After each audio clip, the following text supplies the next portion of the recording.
నిన్న సాయంత్రం నాకు ఒక నంబర్ నుంచి ఒక కాల్ వచ్చింది. నంబర్ చూడండి, 7386719629. ఈ నంబర్ నుంచి ఏ విధంగా ఆయన మాట్లాడుతుంటే, నేను additional secretary in finance department.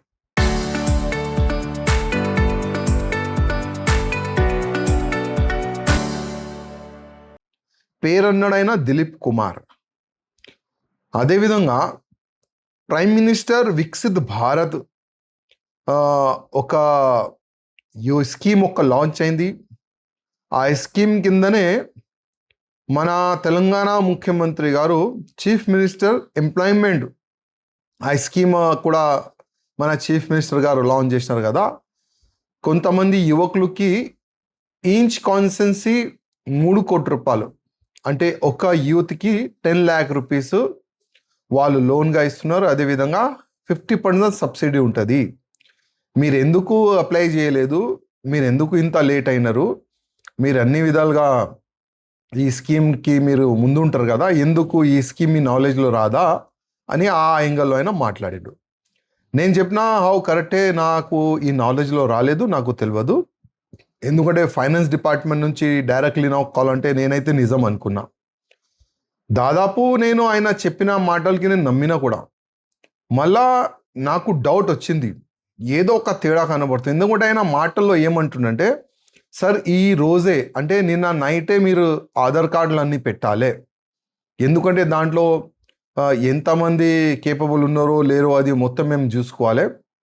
మీరు ఇవాళనే నైట్ ఆధార్ కార్డ్ పెట్టండి, ఎందుకంటే ఇవాళనే ఈ స్కీమ్ కూడా క్లోజ్ అయిపోతుంది. ఇప్పుడు మీరు మావాడని నేను సపోర్ట్ చేయాలనుకుంటున్నాను. ఆ యాంగిల్లో అయినా ఫోన్లో మాట్లాడిండు.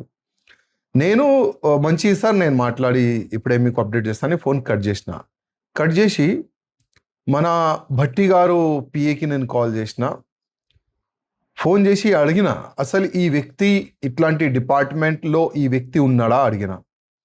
భట్టి గారు పిఏ అన్నాడు, లేదు సార్ ఇట్లాంటి వ్యక్తి లేడు, ఇట్లాంటి స్కీమ్ కూడా ఇంకా ముందు తీసుకొని పోవాలని అట్లాంటి కూడా ఇంకా లేదు అని ఆయన పిఏ అంటే నాకు డౌట్ వచ్చేసింది, ఇది ఫేక్ కాల్ అని.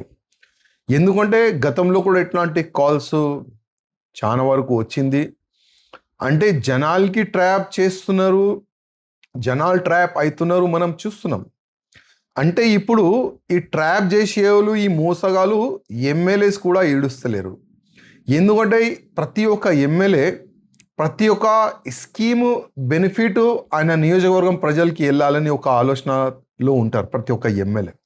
ఇట్లాంటి ఫోన్ కాల్స్ అదేవిధంగా ఫైనాన్స్ నుంచి కాల్ వచ్చింది, ఇట్లాంటి ఒక మంచి స్కీము 30 మెంబర్స్కి మనం డబ్బులు ఇప్పించవచ్చు, దాంట్లో ఇంకా 50% సబ్సిడీ అంటే ఇమ్మీడియట్గా ఎమ్మెల్యేస్ యాక్టివ్ అయ్యి అన్ని విధాలుగా ముందుకు వెళ్ళాలని ఆలోచన చేస్తారు. కానీ ఇది టోటల్ ఫేక్ కాల్. ప్రతి ఒక్క ఎమ్మెల్యేస్కి ఎంపీస్కి నేను రిక్వెస్ట్ చేస్తున్నా, తెలంగాణ ఆంధ్ర, ఎందుకంటే ఈ లాంగ్వేజ్ మీరు విన్నర్ అనుకుంటున్నాను. ఈ లాంగ్వేజ్ ఆయన ఏ యాంగిల్లో అయినా మాట్లాడుతుండే అనుకోదాం. 2 స్టేట్ నేను కోట్ చేస్తున్నా. తెలంగాణ ఆంధ్రప్రదేశ్ ఎమ్మెల్యేలు కొద్దిగా జాగ్రత్త. ఇట్లాంటి ఫేక్ కాల్స్ వస్తే దాంట్లో మీరు ట్రాప్ కాకూడదు. ఎవరైనా ఫోన్ చేస్తే ఆధార్ కార్డు కానీ ఏదైనా డీటెయిల్ కూడా ఇవ్వకూడదు. ఎందుకంటే ఫస్ట్ అయినా ఆధార్ కార్డు అడుగుతాడు, మళ్ళా సార్ ఫీజు కట్టాలి, ఈచ్ మెంబర్ 10,000 20,000 50,000 అని ఆయన అడుగుతారు. దాంట్లో ఇమీడియట్గా మనం మన పిల్లల్ని కానీ మన కార్యకర్తలు కానీ మన పరిచయం ఉన్న వ్యక్తులకి ఇమీడియట్గా వాళ్ళకి ఫోన్ చేసి డబ్బులు మనం కట్టిస్తాం. దాని తర్వాత ఆ ఫోన్ స్విచ్ ఆఫ్ అయిపోతుంది. ఇప్పుడు ఈ ఫోన్కి నేను ట్రై చేస్తే ఈ ఫోన్ కూడా స్విచ్ ఆఫ్ అయిపోయింది, అంటే టోటల్ ట్రాప్. నేను మన ముఖ్యమంత్రి గారికి, అదేవిధంగా మా ఫైనాన్స్ మినిస్టర్ ఆల్రెడీ ఎవరు తెలుసు కూడా, వాళ్ళకి నేను రిక్వెస్ట్ చేస్తున్నాను, ఇట్లాంటి ఫేక్ కాల్స్ గురించి కొద్దిగా ప్రతి ఒక్క ఎమ్మెల్యేస్కి అవగాహన తీసుకొని వస్తే బాగుంటుంది. అదేవిధంగా ఇప్పుడు నేను ఇచ్చిన నంబర్కి ఈ వాయిస్ మెసేజ్ కూడా నేను మీడియా ముఖంగా నేను పెడుతున్నాను. ఈ వాయిస్ ఎవరిది, కొద్దిగా సైబర్ క్రైమ్ అధికారులకి, పోలీస్ డిపార్ట్మెంట్కి ఈ వాయిస్ కానీ నంబర్ కానీ ఎవరిది, వాళ్ళకి మీరు పట్టుకొని ఇంకా ఎంతమందిని ట్రాప్ చేసిండు అది తెలుసుకుంటే చాలా బాగుంటుందని. ఎందుకంటే ఇట్లాంటి వ్యక్తులకి 100% పనిష్మెంట్ ఉండాలి, ఇట్లాంటి వ్యక్తులు 100% జైలుకి వెళ్ళాలని నేను మా ముఖ్యమంత్రి గారికి కోరుతున్నాను.